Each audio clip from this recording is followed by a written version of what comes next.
Welcome to datascience.show, the podcast where data science meets executive leadership.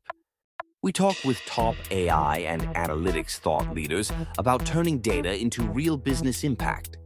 If you're a C-level leader or data expert shaping the future, you're in the right place. Welcome to datascience.show. I'm Mirko. Today, a practical, executive-first tool to make sure your models actually drive the right business actions. Picture this. A scoring model flags a customer as likely churn, and the CRM automatically triggers a discount. Within 2 weeks, the company handed out millions in discounts to customers who weren't leaving. Margins tanked, and the board asked 2 simple questions. Who approved that rule, and who pays for the mistake? That failure wasn't a modeling error so much as a missing decision rule. I want to show you how to close that gap with what I call a decision contract. 1 page, board-readable, and enforceable. From models to measurable value. By the end of this episode, you'll be able to draft a 1-page decision contract and run a 90-day pilot that turns a score into an accountable business outcome. No fancy math required, just the governance, funding, and ownership that make predictions operational and auditable. Quick note on why I'm talking about this. I've worked with analytics teams, procurement, legal, and business units where models were treated as outputs rather than executable commitments. You can have the best predictive accuracy in the world, but if no one owns the action, or if the action isn't funded, the model is a nice report and nothing more. I've seen this at scale: pricing engines, risk systems, retention programs, and the governance failure is always the same. That context shapes this approach. So, what exactly is a decision contract? Think of it as a binding 1-page agreement between model owners, business owners, and the executive sponsor that translates a prediction into a funded decision. It's not a model card, not a data contract, and not an SLA for uptime. Instead, it defines the decision trigger, the action matrix, who pays when the decision goes wrong, human-in-the-loop gates, rollback plans, and the monitoring SLIs that prove the contract is working. In short, it's the legal and operational glue that converts a score into accountable action. Let's walk through the essential fields.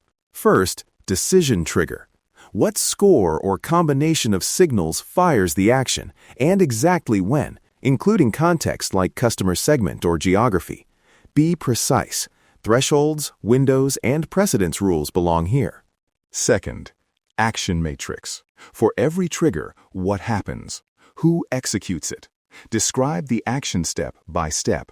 Automated change, outreach script, pricing adjustment, and list the owner for each step. Don't say follow-up.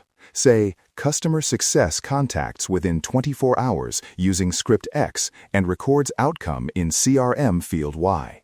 Third, error cost accounting. This is often skipped, but it's critical. Quantify the cost of false positives and false negatives in the same currency as your business decisions: revenue loss, penalty exposure, reclamation costs, or customer lifetime value. When you attach dollars to errors, you force realistic thresholds and funding decisions. Fourth, human-in-the-loop and sampling rules. Decide where people must intervene and where you'll sample outcomes for quality. Use staged acceptance. Initial manual review on a 100 to 0 basis. Then sample 10% until confidence is proven. Sampling limits review overhead and prevents perpetual human treadmill. Fifth, fallback, rollback, and escalation. If things go wrong, how do you stop the action? Who signs off? And how quickly do you revert? Include fallback rules for downstream systems and an escalation path to the executive sponsor with SLA windows for response. Sixth, monitoring SLIs and feedback cadence. Define the metrics that prove the decision is delivering value.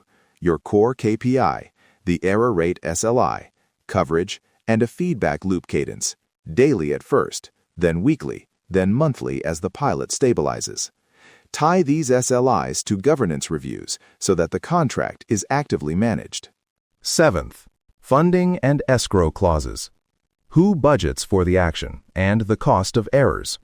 Put funding commitments or contingency budgets into the contract so business owners can pay for mistakes, at least initially. That budget alignment is what makes the contract enforceable in practice rather than aspirational. I want to make this concrete with 2 short anonymized vignettes. First, a commercial example. A recommendation model pushed cross-sell offers automatically. There was no action matrix or error cost accounting. The model targeted high-margin customers, but also triggered offers to recently downgraded accounts. The result was an immediate uptick in churn and a PR headache. A decision contract would have required a customer segmentation guardrail, a human sampling window, and the cost allocation for mistaken offers, and those rules would have prevented the revenue loss. Second, a compliance example. A fraud score blocked transactions automatically, but no rollback plan or escalation existed.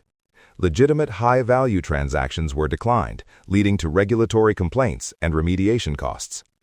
A decision contract would have specified manual review for high-value flags, a 4-hour escalation window, and an audit trail requirement. The company could have balanced risk reduction with customer friction and avoided costly remediation. Ready for a rubric you can use right away. Draft the contract with these executive decisions. Choose a narrow initial use case. List precise triggers. Attach an action owner and budget line. Estimate FP/FN cost ranges, and define SLIs plus a 30-day review. Score each field on a simple 1 to 5 readiness scale. 1 means don't deploy. 5 means go live.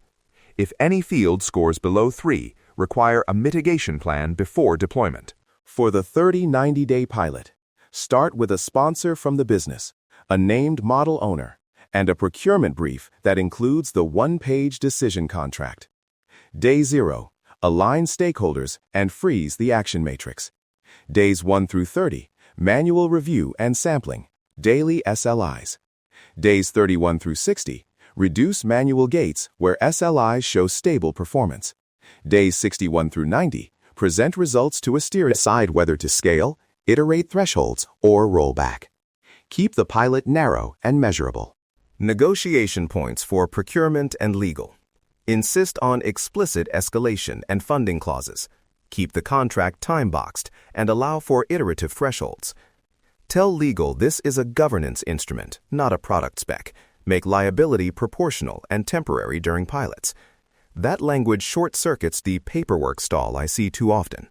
Before I close, 3 executive actions to take this week. 1.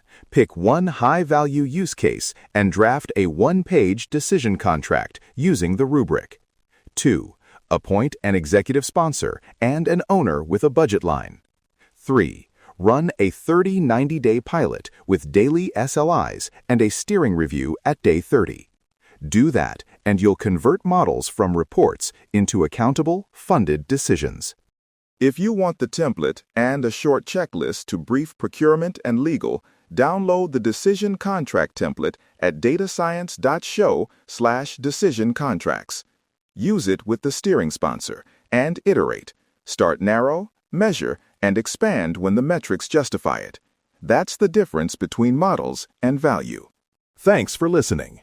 If this episode helped sharpen how you think about operationalizing predictions, share it with a peer on your leadership team. Next time, we'll move from contract to culture, how to bake these decision rules into your governance cadence permanently. Until then, clarity over complexity. And remember, strategy before technology. Thanks for listening to datascience.show. If you found value in this episode, subscribe, share it with your network, and join us next time as we explore how data science drives smarter decisions and better business outcomes.